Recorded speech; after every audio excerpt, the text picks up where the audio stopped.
105 म्हणजेच psychological research याच्या block 1 मधल्या पहिल्या युनिटला सुरुवात करतो आहोत. यापूर्वी आपण BPCC 104 ज्यामध्ये मानसशास्त्रीय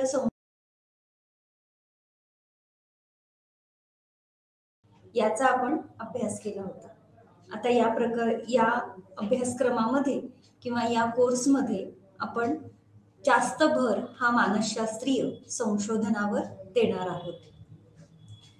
या विषयाचं आणि त्याच्याच बरोबरीनं हे जे पहिलं आपलं जे प्रकरण आहे त्याची उद्दिष्टे पाहूयात. या प्रकरणामध्ये आपण मानसशास्त्रीय संशोधनाची व्याख्या, त्याची वेगवेगळी उद्दिष्ट आणि तत्व यावर चर्चा करणार आहोत. त्याचबरोबरीनं महत्वाचा घटक आणि तो म्हणजे एथिक्स.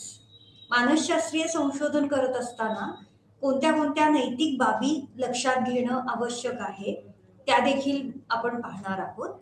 त्याच्याच बरोबरीनं विगमनात्मक म्हणजेच डिडक्टिव्ह आणि इंडक्टिव्ह मेथड्स, विगमनात्मक आणि निगमनात्मक पद्धती आपण स्पष्ट करू शकणार आहोत.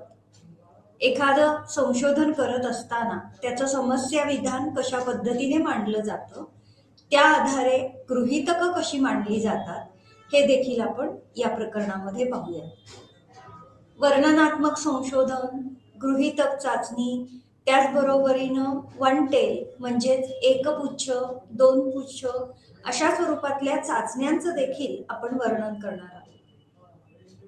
इथे आपण जेव्हा हायपोथेसिस मांडतो म्हणजेच परिकल्पना किंवा गृहीतक मांडतो तर ते गृहीतक मांडल्यानंतर त्याच्या तपासणीबाबत जेव्हा काही प्रमाद, त्रुटी निर्माण होऊ शकतात त्याबद्दल देखील आपण चर्चा करणार आहोत. या ब्लॉकमध्ये आपण वेगवेगळ्या प्रकारची परिवर्त्य, त्याच्याच बरोबरीनं कन्स्ट्रक्ट्स म्हणजेच विशिष्ट संरचना आणि त्याबरोबरीनं परिवर्त्यांची संक्रियात्मक व्याख्या ही देखील आपण कशा पद्धतीने स्पष्ट करता येईल ते पाहणार आहोत. या ठिकाणी आपण पहिल्या प्रकरणाला सुरुवात करत आहोत. हे जे पहिलं प्रकरण आहे या प्रकरणामध्ये जेव्हा आपण संशोधन किंवा रिसर्च असा शब्द वापरतो तेव्हा आपल्या लक्षात येईल की मानसशास्त्रीय संशोधनाची नक्की काय गरज आहे. तर आपलं मानवी वर्तन हे समाजामध्ये अत्यंत महत्वाचं मानलं गेलेलं आहे आणि त्यामुळे समाजामध्ये आपलं जे वर्तन आहे ते प्रत्यक्षात किंवा अप्रत्यक्षरित्या देखील विविध घटकांवर परिणाम करत असतं, प्रभाव पडत असतं.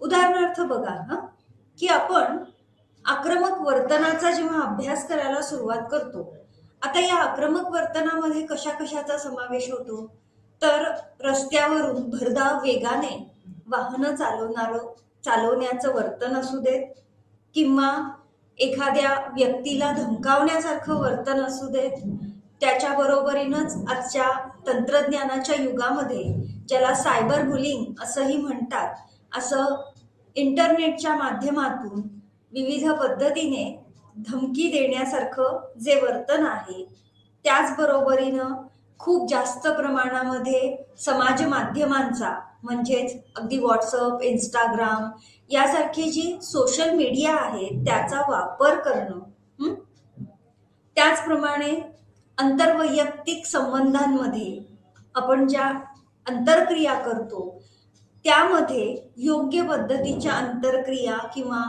प्रभावी संप्रेषण साधण्यामध्ये अपयश येणं यासारख्या आणि अशा अनेक समस्या आपल्याला वर्तनाशी संबंधित आणि ज्याचा परिणाम समाजावर होतो आहे असं दिसून येतं.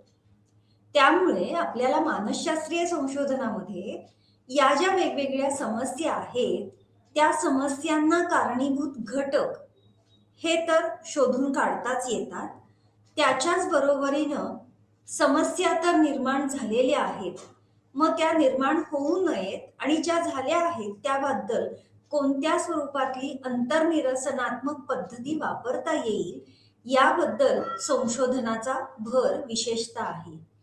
आणि त्यामुळे मानसशास्त्रीय संशोधनाचा जेव्हा आपण विशेषतः इथे उल्लेख करतो, तेव्हा ही बाब लक्षात घेण्यासारखी आहे की या संशोधनाचा जास्तीत जास्त भर हा मुख्यत्वे करून सामाजिक आणि वार्तनिक समस्यांच्या सोडवणुकीची आहे.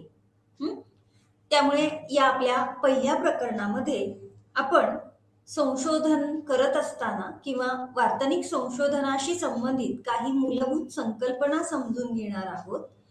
त्याचबरोबरीनं या संशोधनाची किंवा हे संशोधन करण्यामागचं कारण किंवा त्याची उद्दिष्ट काय आहेत, त्यामधले नैतिक बाबी कुठल्या असू शकतील, याबद्दल आज आपण या प्रकरणामध्ये पाहणार आहोत. सर्वप्रथम आपण मानसशास्त्रीय संशोधनाची व्याख्या आणि त्या व्याख्यांच्या बरोबरीनं ध्येय किंवा त्यातील तत्व काय आहेत ते पाहूयात. सगळ्यात पहिली जी व्याख्या आहे ती व्याख्या पाहण्यापूर्वी आपल्याला सगळ्यांना माहिती आहे, आपण BPCC 104 म्हणजे संख्याशास्त्रीय पद्धती किंवा सांख्यिकी पद्धती आणि संशोधन या संदर्भातला जो पहिला पेपर बघितला होता, त्यामध्ये संशोधन रिसर्च या शब्दाचा अर्थ अभ्यासला होता. आपण जेव्हा आता पुन्हा एकदा इथे या संशोधनामधली काही महत्वाची ध्येय आणि तसंच त्याच्या मागील तत्व ही देखील पाहणार आहोत. अगदी सोप्या शब्दामध्ये आपण साध्या आणि सोप्या भाषेमध्ये रिसर्च असं जर म्हटलं तर दुसरं तिसरं काही नाही, तर सद्यस्थितीमध्ये उपलब्ध असणाऱ्या ज्ञानामध्ये अधिक भर घालणे. Adding information in the existing knowledge. आपल्याजवळ काही सिद्धांत आहेत, आपल्याजवळ काही माहिती आहे जी शास्त्रीय आहे, अशा शास्त्रीय माहितीमध्ये आणखी माहिती घडण्यासाठी केले जाणारे जे प्रयत्न आहेत ते म्हणजे रिसर्च किंवा संशोधन. हा जो रिसर्च शब्द आहे हा फ्रेंच भाषेमधला रिशर्च या शब्दामधून आलेला आहे आणि याचा अर्थ असा आहे सर्वेक्षण करण्याचा किंवा सर्वेक्षण करीत केला जाणारा असा तो प्रवास आहे. त्यामुळे आपण जेव्हा शोधात्मक किंवा काहीतरी शोध लावायचा आहे या दृष्टीने संशोधनाचा विचार करायला लागतो, तेव्हा एक महत्वाची बाब म्हणजे अत्यंत पद्धतशीररित्या आणि वस्तुनिष्ठपणे केलेलं निरीक्षण. आणि या निरीक्षणाच्या बाबतीमध्ये वस्तुनिष्ठता हा घटक सुद्धा तितकाच महत्वाचा आहे. या संदर्भातल्या काही व्याख्या आपल्या समोर आहेत पहा. त्याच्यातली पहिली व्याख्या कर्लिंगर यांनी 1995 साली मांडलेली आहे. ती व्याख्या असं सांगते, नैसर्गिक घटकांच्या सिद्धांतावर आणि गृहीत कल्पनेवर आधारित पद्धतशीर, नियंत्रित, शास्त्रीय आणि क्रांतिक अन्वेषण म्हणजे संशोधन होय. याच्यामध्ये सिस्टमॅटिक आणि सायंटिफिक, पद्धतशीर आणि शास्त्रीय इन्व्हेस्टिगेशन हा शब्द अत्यंत महत्वाचा आहे. याच्या पुढची जी व्याख्या आहे ती बर्न्स यांनी तयार केलेली आहे. ही 2000 सालची त्या तुलनेने अलीकडची व्याख्या आहे. व्याख्या अत्यंत सोपी आहे पहा. समस्येची उत्तरे देण्याकरिता केलं जाणारं असं पद्धतशीर अन्वेषण. It is a systematic investigation to find answer to a problem. काहीतरी समस्या निर्माण झालेली आहे आणि त्या समस्येचं उत्तर देण्यासाठी मगाशीच म्हटलं तसं सामाजिक पातळीवर समाजाच्या दृष्टीने व्यक्तीच्या वर्तनाचा प्रभाव हा खूप महत्वाचा आहे. त्यामुळे त्या अनुसरूनच काहीतरी समस्या आहे, त्याला अनुसरून पद्धतशीर अन्वेषण केलं जातंय. कशासाठी? तर उत्तर देण्यासाठी, समस्येची उकल करण्यासाठी. या पुढची जी व्याख्या आहे ती बेस्ट आणि कान यांची व्याख्या आहे. ही पुन्हा 1999 ची व्याख्या आहे आणि त्यामध्ये सुद्धा हेच म्हटलेलं आहे की नियंत्रित निरीक्षणाचे पद्धतशीर आणि वस्तुनिष्ठ नोंदी. पुन्हा नियंत्रित परिस्थिती हा भाग अत्यंत महत्वाचा आहे आणि केल्या जाणाऱ्या ज्या नोंदी आहेत त्या पद्धतशीर आणि वस्तुनिष्ठ आहेत.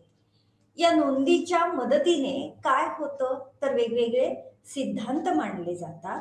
केवळ सिद्धांतच संशोधनाच्या आधारे किंवा सिद्धांताच्या आधारे संशोधन होत नाहीत, तर मिळालेल्या फलितांवरून पूर्वानुमान काढता येते, म्हणजे प्रेडिक्शन्स करता येतात. आणि त्याचबरोबरीनं एकदा का विशिष्ट घटनेमुळे किंवा विशिष्ट घटकामुळे विशिष्ट घटना घडू शकते हा अंदाज बांधता आला किंवा हे पूर्वानुमान काढता आलं की त्या विशिष्ट घटकांवर आपल्याला नियंत्रण देखील ठेवता येऊ शकतं. अशी ही बेस्ट आणि गान यांची व्याख्या आहे. या तीनही व्याख्यांच्या मदतीने काही महत्वाचे मुद्दे आपल्या समोर आलेत पहा. त्याच्यातला पहिला मुद्दा असा आहे की संशोधन जे आहे ते अत्यंत पद्धतशीर स्वरूपातलं आहे. संशोधनाचं स्वरूप हे सिस्टमॅटिक म्हणजेच पद्धतशीर आहे. पण ते केवळ पद्धतशीर नाही तर शास्त्रीय देखील आहे. यापूर्वी शाळांमध्ये किंवा इतरत्र आपण वेगवेगळ्या प्रकारचं शास्त्र शिकलेलोच आहोत. या शास्त्रांमध्ये विविध प्रकारचे प्रयोग केले, विविध प्रकारची निरीक्षणं नोंदवलेली आहेत. आणि हे सगळं नोंदवत असताना जेव्हा आपण शास्त्र म्हणतो तेव्हा शास्त्राच्या मदतीने शास्त्रामध्ये आपल्याला पुरावे उपलब्ध होतात. तसंच मानसशास्त्रीय संशोधनामध्ये पण आहे. मानसशास्त्रीय संशोधन हे पद्धतशीर आणि शास्त्रीय स्वरूपातलं आहे आणि त्यामुळे इतर शास्त्रांमध्ये ज्या प्रक्रियेचा आपण अवलंब करतो त्या प्रक्रिया सुद्धा इथे मानसशास्त्रीय संशोधनामध्ये वापरल्या जातात. आणि म्हणून मानसशास्त्रीय संशोधन हे निश्चितपणे अत्यंत पद्धतशीर आणि शास्त्रीय पद्धतीने केलं जातं, जेणेकरून संशोधनाची मिळणारी जी फलितं आहेत, जे आउटकम्स आहेत, त्यावर आपल्याला अवलंबून राहता येईल. इतकंच नाही तर संशोधकाला देखील त्या फलितांबद्दल खात्री असेल. आपण यापूर्वी संख्याशास्त्रामध्ये सार्थकतेची पातळी ही संकल्पना पाहिली. त्यामुळे मी जेव्हा एखादा प्रयोग करेन आणि त्यातून मला विशिष्ट फलितं मिळत आहेत, हे जेव्हा पूर्वी मांडलेल्या सिद्धांताच्या आधारे तपासून पाहता येतंय, तेव्हा विशिष्ट संशोधनातून मिळणारी फलितं ही अशाच पद्धतीने योग्य अशी निष्कर्ष देणारी आहेत, हे जेव्हा कळतं तेव्हा संशोधकाला देखील त्याच्या मिळालेल्या फलितांची खात्री पटते. त्याचबरोबरीनं दुसरा महत्वाचा मुद्दा आणि तो म्हणजे संशोधनामधली वस्तुनिष्ठता. संशोधन, रिसर्च आणि विशेषतः मानसशास्त्रीय संशोधन हे वस्तुनिष्ठ असते. वस्तुनिष्ठता ह्या मानसशास्त्रीय किंवा इतर संशोधनामधला अत्यंत महत्वाचा घटक आहे. याचाच अर्थ काय आहे तर व्यक्तीच्या स्वतःच्या मतांना संशोधकाला काय हवं आहे याला यामध्ये फारसा वाव नाही. याच्यामध्ये कोणत्याही प्रकारे संशोधकाची वैयक्तिक मतं, मला या संशोधनामधून ही फलितं अपेक्षित आहेत किंवा ही फलितं मिळावीत, हा जो संशोधकाचा वैयक्तिक भाग आहे तो याच्यामध्ये कुठेही दिसत नाही आणि म्हणून ती वस्तुनिष्ठता आहे. साहजिकच आहे, त्याच्यामुळे संशोधनाची अंतर्गत वैधता, इंटरनल व्हॅलिडिटी ही देखील राखली जाते. त्यामुळे संशोधकाच्या वैयक्तिक मतांना किंवा संशोधकाच्या ज्या काही स्वतःच्या श्रद्धा आहेत त्या श्रद्धा आपल्या संशोधन प्रक्रियेमध्ये किंवा संशोधनाच्या फलितांमध्ये कुठेही आपल्याला लुडबुड करताना दिसता कामा नयेत. आणि ती म्हणजेच संशोधनाची एकूणच वस्तुनिष्ठता आहे. त्यामुळे संशोधनाच्या वास्तव आणि वस्तुनिष्ठ फलितांकडे, स्वरूपाकडे लक्ष देणं अत्यंतिक गरजेचं ठरतं. त्याच्या पुढचा या व्याख्यानमधून आलेला आणखीन एक महत्वाचा आणि तिसरा मुद्दा असा आहे की संशोधनाच्या माध्यमातून समस्येची सोडवणूक करण्यासाठी प्रयत्न केला जातो. इट सीक्स सोल्युशन टू और आन्सर टू सर्टन प्रॉब्लेम्स. मानसशास्त्रीय संशोधन वस्तुनिष्ठ तर आहेच, मात्र हे संशोधन अत्यंत स्पष्ट आणि अत्यंत वैशिष्ट्यपूर्ण असं असावं लागतं. त्यामुळे संशोधन करत असताना अशा काही समस्या संशोधकाला सापडतात, वार्तनिक समस्या ज्याचा परिणाम समाजामध्ये समाजातल्या विविध घटकांवर होत असतो. अशा काही समस्या संशोधकाला सापडतात आणि त्या समस्यांचं उत्तर देण्याचा प्रयत्न हा संशोधक करत असतात. ठीक आहे. त्याच्यानंतर आणखीन एक महत्वाचा घटक किंवा आणखीन एक महत्वाचा मुद्दा जो व्याख्यानच्या मदतीने पुढे आलेला आहे आणि तो म्हणजे आपल्या समोर असणाऱ्या संशोधनाच्या फलितांचं सामान्यीकरण, संशोधनाच्या फलितांचं जनरलायझेशन. आपण यापूर्वी नमुना, समष्टी, जनसंख्या या संकल्पना तर बघितलेल्याच आहेत. त्यामुळे इथे संशोधन करत असताना जी काही फलितं मिळणार आहेत त्याचं सामान्यीकरण करता यावं इतकंच नाही, तर त्या फलितांच्या आधारे काही नवनवीन सिद्धांत निर्माण व्हावेत, काही तत्व, मानसशास्त्रीय तत्व ही विकसित व्हावीत. हा देखील मानसशास्त्रीय संशोधनाशी संबंधित अत्यंत महत्वाचा असा मुद्दा आहे. आपल्याला सगळ्यांना माहिती आहे की काही पूर्वीच्या सिद्धांताच्या आधारे पुन्हा पुन्हा ते सिद्धांत तपासून पाहण्यासाठी म्हणून संशोधनं ही केली जातात. मात्र सद्यस्थितीमध्ये केलेल्या संशोधनांचं आपल्याला सामान्यीकरण करता यायला पाहिजे. छोट्याशा नमुनावर केलेलं संशोधन हे आपल्याला समष्टीला किंवा जनसंख्येला लागू करता आलं पाहिजे. त्या आधारे वेगवेगळ्या प्रकारचे सिद्धांत किंवा त्या आधारे विविध तत्व ही निर्माण झाली पाहिजे. अशा पद्धतीने या ज्या व्याख्या सांगितल्या होत्या त्या व्याख्यांमधून 4 महत्वाचे मुद्दे पुढे आले. एक म्हणजे संशोधन, मानसशास्त्रीय संशोधन हे विशेषतः अत्यंत पद्धतशीर असतं. संशोधनामध्ये वस्तुनिष्ठता असते. संशोधन करत असताना कोणत्या तरी समस्येची सोडवणूक करणं हा मुख्य हेतू असतो. त्याच्याच बरोबरीनं संशोधनाचे मिळणाऱ्या फलितांचं जनरलायझेशन म्हणजे सामान्यीकरण करता यावं, त्या आधारे काही सिद्धांत किंवा काही तत्व देखील निर्माण व्हावेत. याच्या पुढचा जो मुद्दा आहे तो म्हणजे आता हे संशोधन नक्की कशासाठी करायचं, त्याची काय उद्दिष्ट असू शकतील आणि त्यामुळे पुढचा जो पॉइंट आहे तो आहे मानसशास्त्रीय संशोधनाची उद्दिष्ट. आता जेव्हा आपण मानसशास्त्रीय संशोधन म्हणत आहोत त्याचं प्रामुख्याने महत्वाचं उद्दिष्ट किंवा त्याचं प्रामुख्याने एक महत्वाचं गोल हे आहे की आपल्याला मानवाचं आणि प्राण्यांचं वर्तन समजून घ्यायचंय, त्या वर्तनाचं आकलन करायचंय.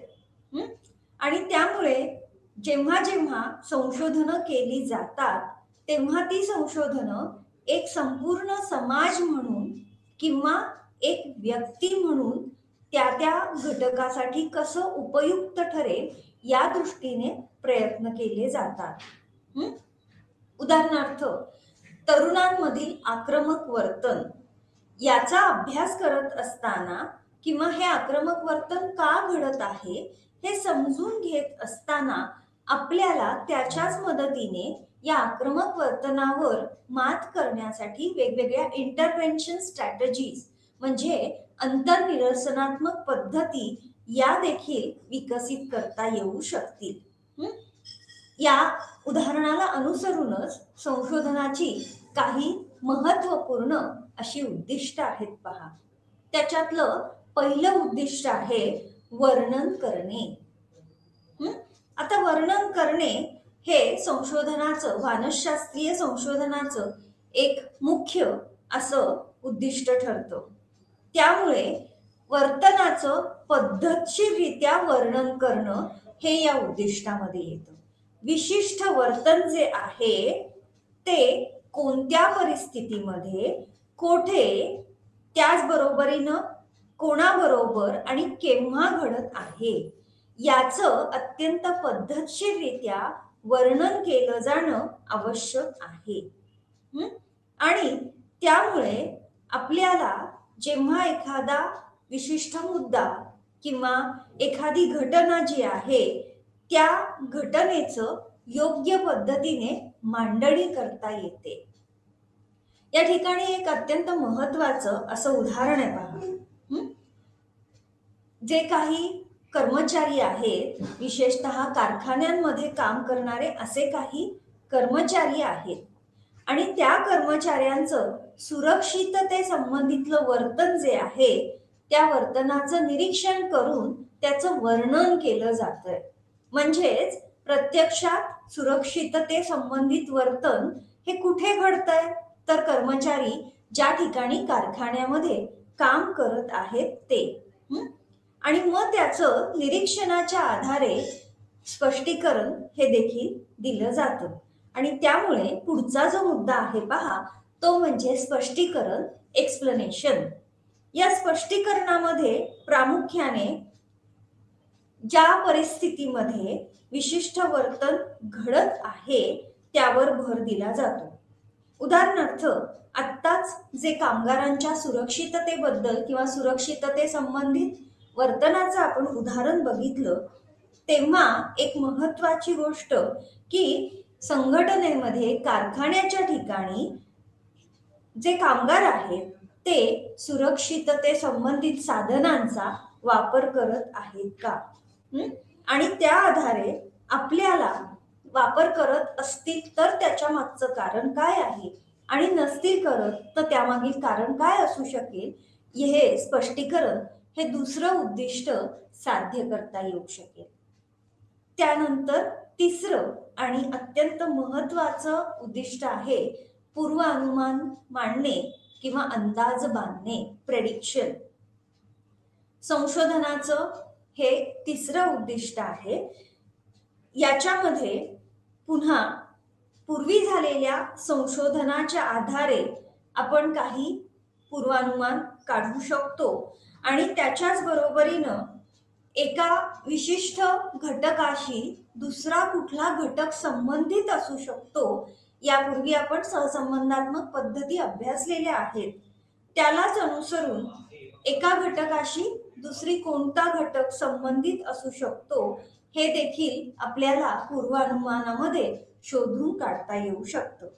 बघा, जेव्हा कामाच्या ठिकाणी कारखान्यामध्ये कामगार अशा पद्धतीचे साधनं जी सुरक्षिततेच्या दृष्टीने आवश्यक आहेत ती वापरत नसतील तर त्यामुळे काय घडू शकतं, कशामुळे काय घडू शकतं हे आपण पूर्वानुमान किंवा अंदाज बांधताना मांडू शकतो.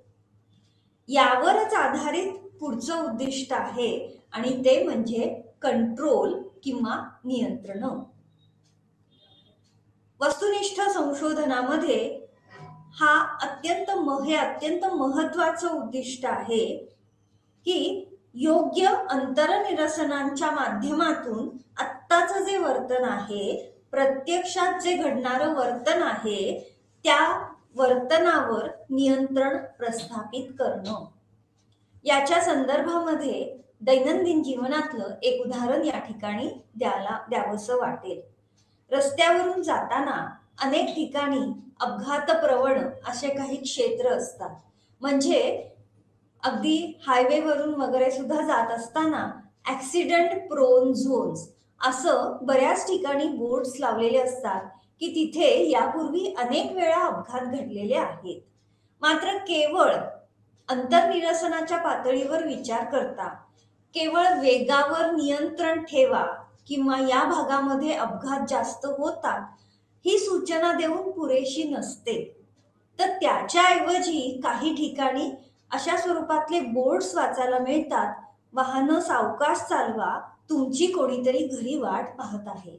बघा, मानसशास्त्रीय दृष्ट्या वर्तनामध्ये बदल घडवून आणण्यासाठी काहीतरी संदेश देण्याचं काम केलं जातं.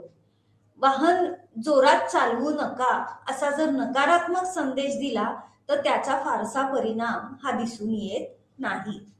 आणि म्हणून अंतर्निरसनाच्या पातळीवर एकदा का विशिष्ट कामगारांच्या विशिष्ट वर्तनामुळे काहीतरी घटना घडू शकते याबद्दल पूर्वअंदाज किंवा पूर्वानुमान बांधला की त्याला अनुसरून कोणती अंतर्निरसनात्मक पद्धती वापरल्यामुळे नियंत्रणाखाली येऊ शकेल. आता इथे नियंत्रण म्हणजे प्रत्यक्षामध्ये काय केल्यामुळे तिथे जे कामगार आहेत ते सुरक्षिततेच्या दृष्टीने साधनांचा वापर करू लागतील. यामुळे नियंत्रण वर्तनावर प्रस्थापित होऊ शकेल. हे सगळं केल्यानंतर या संशोधनाचं दैनंदिन जीवनामधलं उपयोजन हे देखील तितकंच महत्वाचं ठरतं.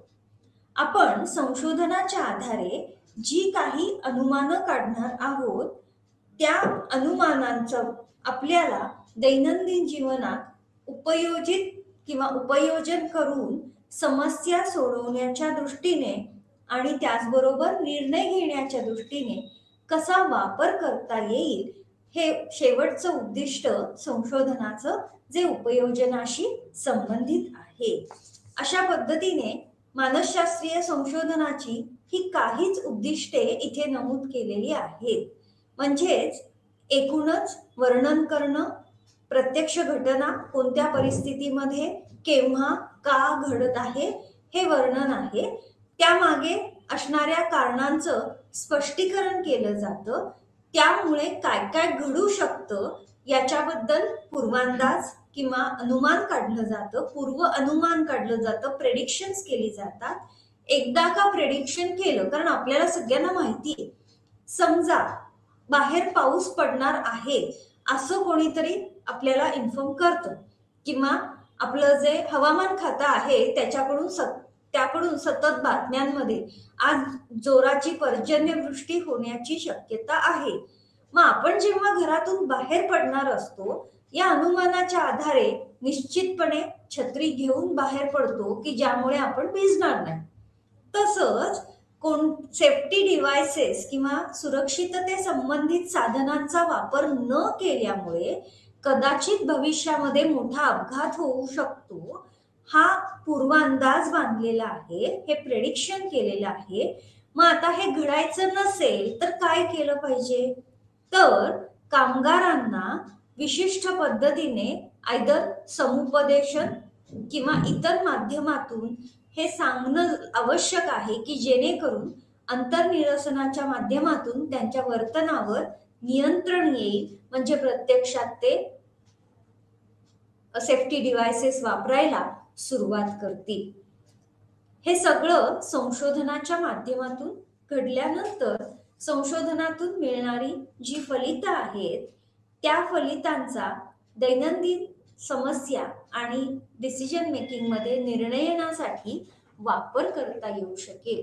अशा पद्धतीने अत्यंत महत्वाची अशी ही मानसशास्त्रीय संशोधनाची उद्दिष्टे आहेत, गोल्स आहेत.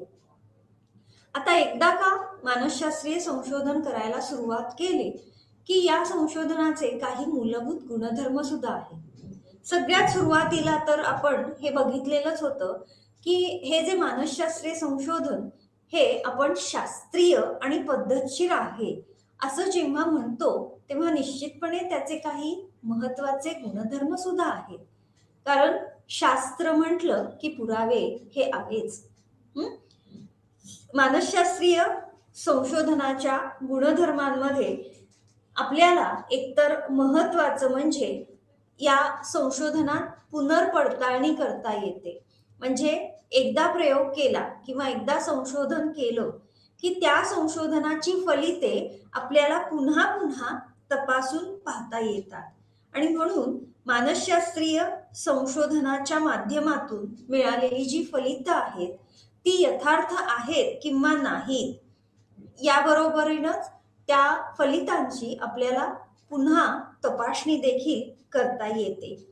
जेव्हा आपण एक चांगलं मानसशास्त्रीय संशोधन असं म्हणतो, ते अत्यंत तर्कशुद्ध, अत्यंत लॉजिकल असं संशोधन असतं. म्हणजेच विशिष्ट घटना घडल्यामुळे किंवा विशिष्ट घटक उपस्थित असल्यामुळे घटना घडलेली आहे याच्यामध्ये तार्किक संबंध हे प्रस्थापित करता येऊ शकतात. तर्कशुद्धता जेव्हा आपण म्हणतो तेव्हा त्यामध्ये बघा, अनेक लोक असा गैरसमज बाळगतात की मांजर आडवं गेलं की काम होत नाही. आता या ठिकाणी कुठे तार्किकता आहे का, कुठे तर्कशुद्ध विचार आहे का? मात्र मानसशास्त्रीय संशोधनामध्ये असं घडत नाही, तर हे संशोधन अत्यंत तार्किक असतं. विशिष्ट घटक असल्यामुळे विशिष्ट घटना घडलेली आहे आणि म्हणून त्याचं आपल्याला सामान्यीकरण करता येतं. इतकंच नाही तर त्या संशोधनाच्या आधारे आपल्याला विविध सिद्धांत, त्याचबरोबरीनं विविध तत्व ही देखील मांडता येतात. मानसशास्त्रीय संशोधन आत्ता सांगितल्याप्रमाणे पद्धतशीर आणि शास्त्रीय आहे. आणि हे कशासाठी केलं जातंय, तर काही गृहीत कल्पना किंवा आपण काही जेव्हा हायपोथेसिस सिद्धांत कल्पना मांडतो, त्याला अत्यंत चांगला आणखी एक शब्द आहे आणि तो म्हणजे अभ्युपगम. अशी गृहीतक किंवा सिद्धांत कल्पना मांडल्यानंतर ती तपासून पाहण्यासाठी म्हणून अत्यंत पद्धतशीररित्या आणि शास्त्रीय पद्धतीने आपण मानसशास्त्रीय संशोधन हे करत असतो. त्याचे काही महत्वाचे गुणधर्म बघा. पहिला जो गुणधर्म आहे तो म्हणजे मानसशास्त्रीय संशोधनाचं उद्दिष्ट आणि त्याचा हेतू हे दोन्हीही अत्यंत स्पष्ट आणि वैशिष्ट्यपूर्णरित्या हे मांडलेले असतात. या ठिकाणी अत्यंत महत्वाचा असा हा गुणधर्म आहे आणि त्यामुळे जेव्हा जेव्हा आपण मानसशास्त्रीय संशोधनाला सुरुवात करतो तेव्हा संशोधनाचा आराखडा आणि त्याच्याच बरोबरीनं संशोधनाचा जी काही बाकीचं संशोधन करत असताना आपल्याला पद्धती अवलंबायच्या आहेत, त्या सर्व या उद्दिष्ट आणि हेतू याच्यावरच अवलंबून असतात. आणि त्यामुळे गरजेचं काय आहे, तर आपण जे संशोधन करणार आहोत त्याचं उद्दिष्ट म्हणजेच मला नक्की कशासाठी संशोधन करायचंय, त्याच्या मागचा हेतू काय आहे, तो अत्यंत पद्धतशीर आणि स्पष्टपणे मांडलेला असावा. आणि त्यामुळे it should be clear and specific. Specific हा शब्द अत्यंत महत्वाचा आहे बा. त्याच्यानंतर दुसरा गुणधर्म हा आहे की जेव्हा जेव्हा आपण वस्तुनिष्ठता हा शब्द उच्चारतो तेव्हा महत्वाचं म्हणजे वापरण्यात येणाऱ्या पद्धती. जर आपल्याला संशोधनामध्ये वस्तुनिष्ठता आणायची असेल, ऑब्जेक्टिव्हिटी आणायची असेल, तर त्या ठिकाणी आपण संशोधन करत असताना जी पद्धत वापरणार आहोत ती अत्यंत सुनियोजित असली पाहिजे. आपल्याला सगळ्यांना माहिती आहे, नियोजन किंवा प्लॅनिंग हा जो शब्द आहे हा संशोधनामध्ये अत्यंत महत्वाचा आहे. आपण जेव्हा एखादं घर बांधायला काढतो तेव्हा त्या घराच्या बांधणीपूर्वी त्याचा एक नकाशा काढला जातो, त्याचं एक नियोजन केलं जातं, त्याचा प्लॅन तयार केला जातो. त्याच पद्धतीने जेव्हा आपण संशोधन करणार आहोत तेव्हा त्याचा योग्य प्लॅन, योग्य नियोजन असणं आवश्यक आहे. जेव्हा संशोधनाचा प्रस्ताव मांडला जातो, संशोधनाचं प्रपोजल मांडलं जातं किंवा संशोधनाचा एक सिनॉप्सिस म्हणजेच सारांश तयार केला जातो, तेव्हा त्यामध्ये मुख्यत्वे करून अशा पद्धतीची योजना ही मांडलेली असते. उदाहरणार्थ, अनेक संशोधन संस्था किंवा शासन किंवा निमशासकीय पातळीवर संशोधनासाठी काही अनुदान देखील दिलं जातं. जसं की ICSSR सारखी जी संस्था आहे ती संशोधन करण्यासाठी म्हणून संशोधकांना, विशेषतः सामाजिक शास्त्रांमधील संशोधकांना अनुदान देते. जेव्हा तुमच्या संशोधनाची योजना तयार होते, योग्य पद्धती तयार होते, त्यामध्ये विशिष्ट संशोधन किती कालावधीसाठी चालणार आहे इथपासून ते संशोधनाचा हेतू, त्याच्याच बरोबरीनं त्या संशोधनामध्ये तुम्ही वापरणारी साधनं आणि इथपासून संशोधनची फलितं काय अपेक्षित आहे अशी संपूर्ण योजना ही त्या ठिकाणी मांडलेली असते. संशोधनाची योजना आखत असताना आपल्याला आपल्या संशोधनाची समस्या, संशोधनाची उद्दिष्ट, त्याच्याच बरोबरीनं उद्दिष्टांना अनुसरून परिकल्पना किंवा सिद्धांत कल्पना, कुठल्या नमुना गटावर आपण संशोधन करणार आहोत, त्या संशोधनासाठी आराखडा काय वापरला जाणार आहे, जर आपण प्रदत्त संकलन करणार आहोत तर त्यासाठी कोणती साधनं वापरणार आहोत, जसं की मानसशास्त्रीय संशोधनामध्ये निरीक्षणं आहेत, प्रायोगिकीकरण आहे किंवा त्याही पलीकडे जाऊन मानसशास्त्रीय चाचण्या आहेत, अशा पद्धतीने कोणती साधनं वापरणार आहोत आणि पुढे जाऊन वापरलेल्या साधनांच्या आधारे मिळालेल्या प्रदत्ताचं, डेटाचं कसं विश्लेषण करणार आहोत, हे सगळं आपल्याला त्या संशोधनाच्या प्लॅनमध्ये म्हणजेच मुख्यत्वे करून प्रस्तावामध्ये नमूद करावं लागतं.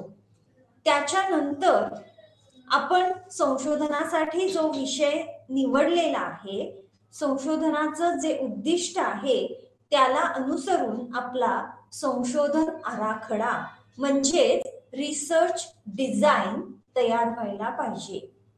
या रिसर्च डिझाईनमुळे एक प्रकारची योग्य रचना आपल्या संशोधनासाठी उपलब्ध होते आणि त्याच्याच बरोबरीनं आपण संशोधनाचा जो मांडलेली समस्या आहे त्या समस्या विधानाला अनुसरून हा संशोधनाचा आराखडा तयार केला जातो.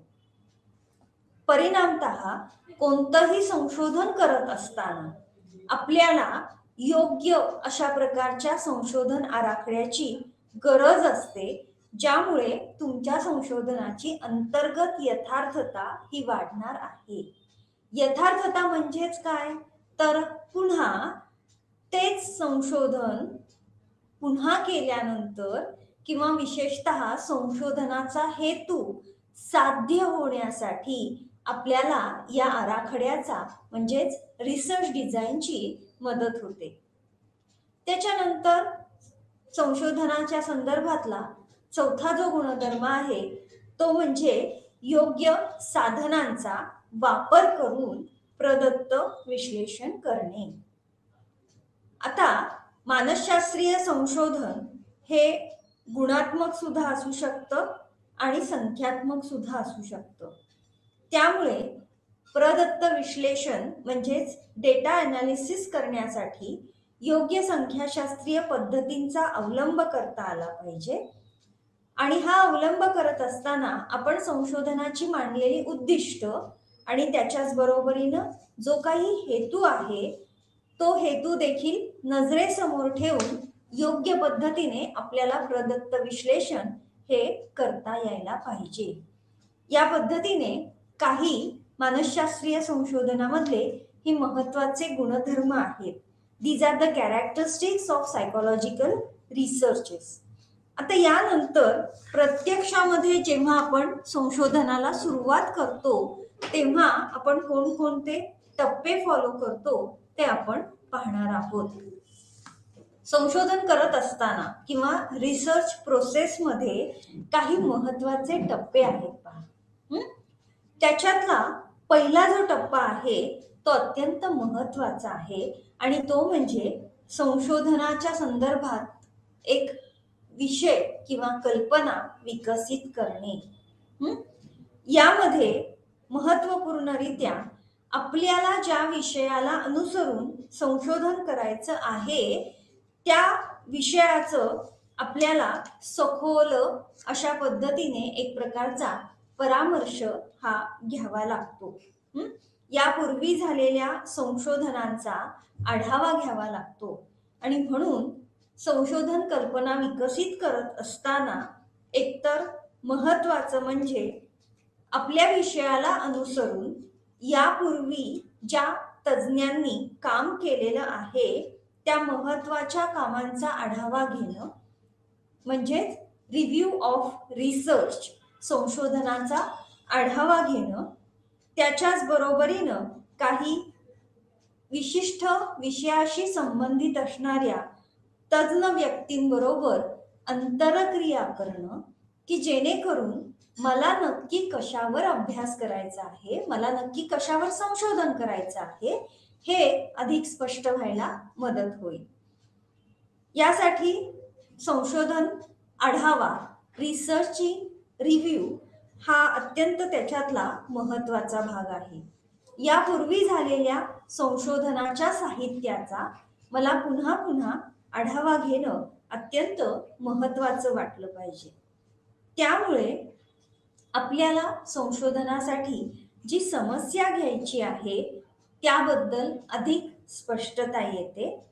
त्याचबरोबरीनं जी काही समस्या असणार आहे किंवा ज्या काही विषयावर आपण संशोधन करणार आहोत त्या संदर्भातला एक वेगळा दृष्टिकोन देखील आपल्याला तिथे निर्माण होऊ शकतो. उदाहरणार्थ, यापूर्वीच्या काही संशोधनांमध्ये एखादा विशिष्ट घटकच अभ्यासला गेला आहे, त्यामध्ये आपण वेगळ्या एखाद्या घटकाला समाविष्ट करून घेऊ शकतो का, हा विचार देखील तिथे आपल्याला करता येऊ शकेल. आणि त्यामुळे आपल्याला यापूर्वी झालेल्या संशोधनाचा आढावा घेणं अत्यंत महत्वाचं आहे. बघा, इथे एक अत्यंत साधं असं उदाहरण दिलेलं आहे. बऱ्याच वेळेस मानसशास्त्रीय संशोधन करत असताना अनेक प्रकारच्या समस्या या आपल्या समोर येतात. या समस्यांमध्ये अशीच एक समस्या आहे की ज्या दीर्घ काळासाठी आजारी असे रुग्ण आहेत, जसं की कर्करोग किंवा इतर काही दीर्घकालीन आजार आहेत, अशा आजारी रुग्णांची काळजी घेणाऱ्या अशा काही व्यक्तींच्या संदर्भात एक संशोधन करण्यात आलं आहे. आणि या ज्या केअरटेकर्स आहेत किंवा ही जी काळजी घेणाऱ्या व्यक्ती आहेत की ज्या दुर्धर अशा रुग्णांची, दुर्धर आजार झालेल्या रुग्णांची काळजी घेत आहेत, त्यांच्यामधील काही महत्वाच्या गोष्टींचा अभ्यास संशोधकाने केला आहे. त्यामध्ये आनंदी वृत्ती, रेझिलियन्स आहे, त्याच्यानंतर मानसिक स्वास्थ्य आहे आणि त्याचबरोबर समायोजन आहे. संशोधकाला अशा 3 घटकांमध्ये किंवा या 3 घटकांचा आणि त्याचबरोबरीनं काही विशिष्ट व्यक्तींवरचा अभ्यास करायचा आहे. ठीक आहे. त्यामुळे पहिल्याच टप्प्यावर आपल्याला या व्यक्तींवर झालेल्या यापूर्वीच्या आणि या आपल्या परिवर्त्यांना अनुसरून काही संशोधनं झाली आहेत का याबद्दल आढावा घ्यावा लागेल. हा आढावा घेत असताना आपल्याला संशोधनाच्या बाबतीमध्ये मला कोणता नमुना गट उपलब्ध होऊ शकेल, कोणत्या प्रकारच्या परिवर्त्यांचा अभ्यास करायचा आहे, या संदर्भातल्या वेगवेगळ्या कल्पना या ठिकाणी विकसित करता येतील. एकदा का संशोधनाची कल्पना स्पष्ट झाली की मग आपण आपलं समस्या विधान मांडतो आणि त्या समस्या विधानाला अनुसरून आपण गृहीत कल्पना किंवा सिद्धांत कल्पना मांडतो. म्हणजेच थोडक्यामध्ये statement of problem and hypothesis. एकदा का डोक्यामध्ये कल्पनेबाबत स्पष्टता आली की मग आपण त्याला अनुसरून पूर्वी झालेल्या संशोधनाच्या आधारे समस्या विधान म्हणजेच प्रॉब्लेम स्टेटमेंट आणि हायपोथेसिस म्हणजेच गृहीत कल्पना मांडत असतो. आता ही गृहीत कल्पना मांडत असताना एकतर पूर्वी झालेली संशोधनं ही तर महत्वाची आहेतच, आणि मग त्या आधारे पहिल्या टप्प्यावर म्हणजे मगाशी जे उदाहरण सांगितलं की दुर्धर आजारी असणाऱ्या रुग्णांची काळजी घेणाऱ्या अशा व्यक्ती म्हणजेच केअरटेकर्स, त्यांच्यामधला काय काय मला आता अभ्यासायचं आहे, तर त्यांच्यामध्ये असणारी आनंदी वृत्ती, मनस्वास्थ्य किंवा मानसिक स्वास्थ्य आणि त्याच्याच बरोबरीनं समायोजन. म्हणजे मग माझ्या संशोधनाचं समस्या विधान काय असणार आहे, तर समस्या विधान असेल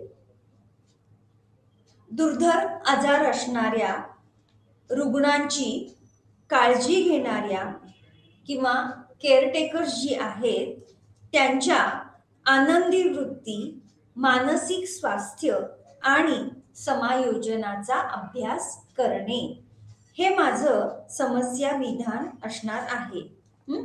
या समस्या विधानाला अनुसरून माझी पुढे काही उद्दिष्ट देखील असतील किंवा समस्या विधानाच्या बाबतीतच उद्दिष्ट असंही असू शकेल की मला या काळजी घेणाऱ्या व्यक्तींच्या मधील आनंदी वृत्ती आणि मनस्वास्थ्य यांच्यामधला संबंधाचा अभ्यास करायचा आहे, किंवा लिंग भिन्नतेनुसार आनंदी वृत्ती, मनस्वास्थ्य आणि समायोजन यांच्यामध्ये काही फरक आहे का हे अभ्यासायचं आहे. म्हणजेच माझं समस्या विधान त्याला अनुसरून मी इथे काही महत्वपूर्ण अशी संशोधनाची उद्दिष्ट ही मांडणार आहे. एकदा का संशोधनाची उद्दिष्ट स्पष्ट झाली की मग आपण त्या ठिकाणी गृहीत कल्पना किंवा सिद्धांत कल्पना म्हणजेच हायपोथेसिस मांडतो. शास्त्रीय संशोधनामध्ये हायपोथेसिस, सिद्धांत कल्पना, गृहीत कल्पना म्हणजे काय आहे, तर संशोधनामधून मिळणाऱ्या फलितांबद्दल तात्पुरत्या स्वरूपामध्ये केलेली विधानं. It is a tentative statement or statements. उदाहरणार्थ आपण जेव्हा आत्ताच्या उदाहरणामध्ये आनंदी वृत्ती किंवा मानसिक स्वास्थ्य, समायोजन याबद्दल बोलत आहोत, तर माझं समस्या विधानावर आधारित सिद्धांत कल्पना काय असेल, तर हे तिन्ही घटक जे आहेत किंवा विशेषतः आनंदी वृत्ती आणि मनस्वास्थ्य किंवा मानसिक स्वास्थ्य यांच्यामध्ये मला लक्षणीय सहसंबंध दिसेल. हा लक्षणीय सहसंबंध दिसेल हे जे आहे हे तात्पुरतं त्या दोन परिवर्त्यांमधल्या संबंधांबद्दल मांडलेलं विधान आहे.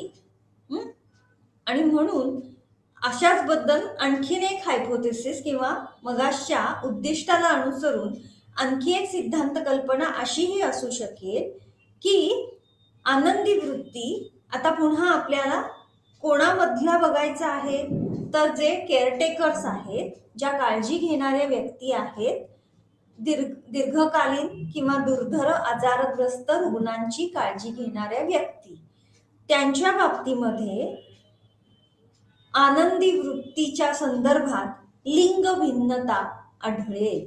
म्हणजेच स्त्री आणि पुरुष यांच्यामध्ये लक्षणीयरित्या लैंगिक भिन्नता ही आढळणार आहे. या पद्धतीने आपण आपल्या संशोधनाचं हायपोथेसिस किंवा गृहीत कल्पना ही मांडत असतो. गृहीत कल्पना मांडल्यानंतर आपल्याला योग्य संशोधन आराखड्याची निवड करणं आवश्यक आहे. या ठिकाणी कर्लिंगर या संशोधन आराखड्याबद्दल असं म्हणतात की जेव्हा आपण विविध प्रकारच्या संशोधन आराखड्यांची निवड करतो, ही संशोधन आराखड्यांची निवड आपल्या संशोधनाच्या समस्येचं उत्तर देण्याकरिता करण्याची गरज आहे. आणि ही निवड करत असताना महत्वाचं म्हणजे आपल्याला त्या संशोधनाची वैधता, वस्तुनिष्ठता, अचूकता आणि सगळ्यात महत्वाचा भाग म्हणजे आर्थिक बाब देखील तिथे शक्यतो लक्षात घेण्याची गरज आहे. त्यामुळे संशोधन आराखड्याच्या माध्यमातून संशोधन समस्येला उत्तर देत असताना वैधता, वस्तुनिष्ठता, सुस्पष्टता या सगळ्या गोष्टींना तितकंच महत्वाचं आहे. समस्येचं उत्तर संशोधन आराखड्यामधून मिळतं का? तर नुसतं उत्तर मिळत नाही, तर मागच्या 104च्या अनुसरून आपल्याला सगळ्यात महत्वाचं म्हणजे संशोधनामधील प्रचरणावर, व्हरायन्सवर नियंत्रण ठेवायचं असतं. आणि हे नियंत्रण ठेवण्यासाठी संशोधन आराखडा हा आपल्याला उपयुक्त ठरतो. म्हणजेच जेव्हा आपण संशोधनासाठी इंडिपेंडंट आणि डिपेंडंट अशी व्हेरिएबल्स किंवा स्वतंत्र आणि परतंत्र परिवर्त्य निवडलेले आहेत, त्यामुळे मला हे बघायचंय की परतंत्र परिवर्त्यावर स्वतंत्र परिवर्त्याव्यतिरिक्त इतर घटकांचा परिणाम होणार नाही.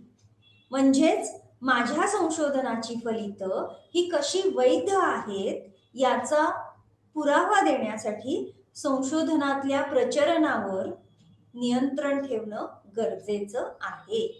आणि म्हणून तिथे मला हा जो संशोधनाचा आराखडा आहे तो उपयुक्त ठरतो.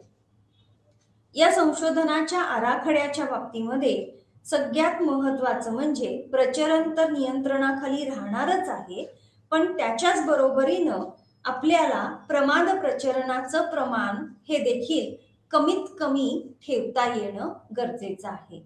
प्रमाद प्रचरण म्हणजे काय? तर परतंत्र परिवर्त्यावर स्वतंत्र परिवर्त्या व्यतिरिक्त अवांतर अशा घटकांचा, अवांतर अशा परिवर्त्यांचा परिणाम हा दिसू न देणं किंवा हा येऊ न देणं. आणि त्यामुळे मला जेव्हा संशोधनाचा आराखडा हा योग्य पद्धतीने आपण वापरतो तेव्हा मुख्यत्वे करून सहसंबंधात्मक आराखडा असेल, प्रायोगिक आराखडा असेल, अशा विविध स्वरूपांच्या योग्य आराखड्यांचा वापर करून आपण संशोधनाचं मधील प्रचरण हे नियंत्रणाखाली ठेवू शकतो. आत्ताच्या उदाहरणामध्ये जेव्हा आपल्याला आनंदी वृत्ती किंवा मनस्वास्थ्य या घटकांचा अभ्यास करायचा होता, तेव्हा तिथे आपल्याला सहसंबंधात्मक आराखड्याचा वापर करता येऊ शकतो. आणि मग हा आराखडा वापरत असताना आपलं संशोधन हे गुणात्मक आहे की संख्यात्मक आहे किंवा मिश्र स्वरूपातील आहे हे देखील आपल्याला ठरवणं सोपं जातं. एकदा का आराखडा निश्चित झाला की मग आपण प्रदत्त संकलनाच्या मागे लागू शकतो किंवा प्रदत्त संकलनाची सुरुवात करू शकतो. प्रदत्त संकलन करत असताना पुन्हा आपण मांडलेली समस्या आणि आपली परिकल्पना किंवा सिद्धांत कल्पना, गृहीत कल्पना याला अनुसरून आपलं संशोधनाचा आराखडा हा निश्चित होतो.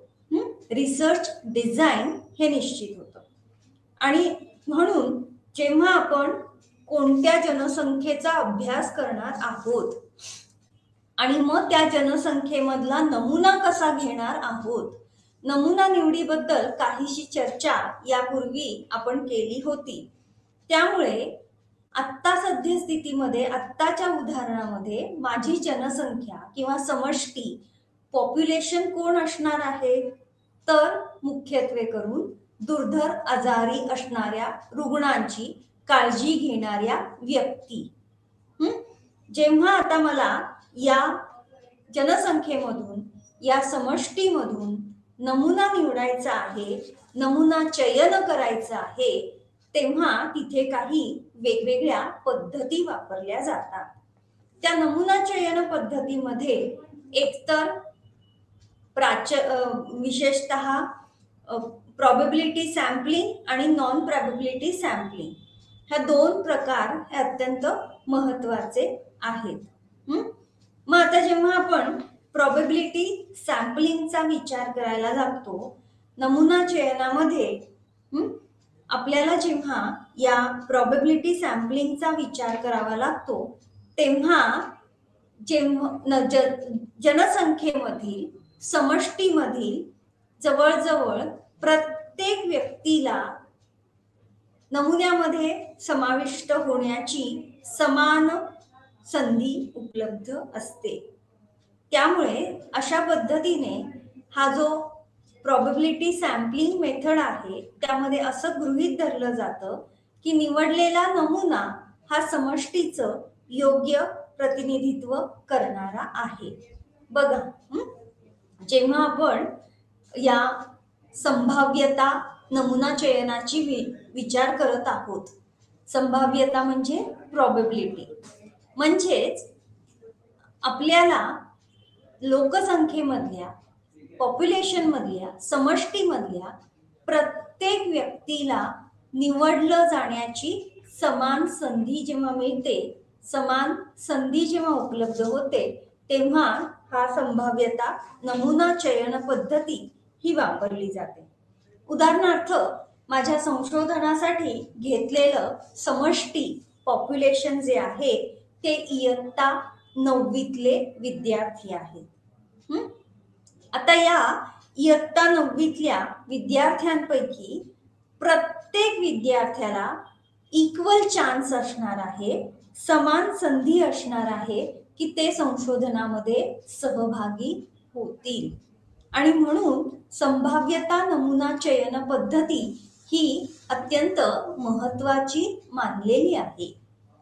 या संभाव्यता मधलाच एक प्रकार आहे आणि तो म्हणजे सिंपल रॅन्डम सॅम्पलिंग, म्हणजेच सोपी अनियत नमुना चयन पद्धती.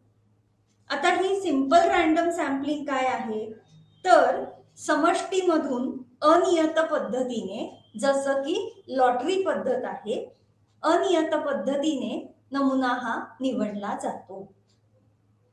आता जेव्हा उदाहरण सांगितलं तेव्हा 9वीच्या इयत्तेतले किती विद्यार्थी, समजा माझ्याकडे 100 विद्यार्थी आहेत आणि त्या 100मधले ठराविकच विद्यार्थी मला नमुना म्हणून घ्यायचे आहेत.